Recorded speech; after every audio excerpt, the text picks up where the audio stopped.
صغیر کے اندر علماء مفتیان تھے، انہوں نے اس کاغذ کے نوٹ سے لین دین کو ناجائز قرار دیا۔ عرب کے علماء نے بھی اس کا جائز کا فتویٰ نہیں دیا۔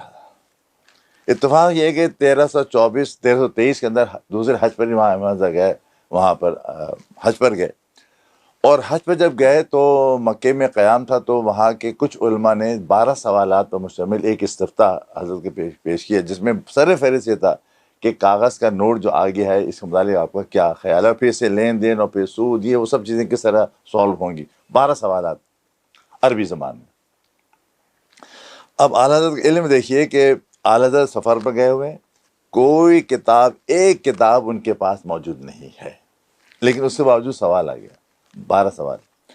اعلیٰ رحمۃ اللہ علیہ نے، آپ یقین کیجئے، مطلب یہ اس لیے یقین دلا رہا ہوں کہ کتابوں میں لکھا ہوا ہے اور لوگوں کی زبانوں پر جاری ہے، اعلیٰ حضرت رحمۃ اللہ علیہ نے اس کا جواب عربی زبان میں لکھا، اور ایک کتاب لکھی کفل الفقیہ الفاہم کے نام سے، اور کیونکہ حج کے بعد 1324 لگ گیا تھا تو اسے تاریخی عدد ملے 1324، رائٹ، 1905 بنتا ہے۔ وہ 12 سوال کے جواب انہوں نے لکھ دیے عربی زبان میں، 250 صفحے کا ایک پورا رسالہ عربی زبان میں، وہ لکھا انہوں نے ان کو دے دیا۔ کتنی دیر میں لکھا آپ یقین کر رہے ہیں؟ مشکل سے 7.5 گھنٹے میں۔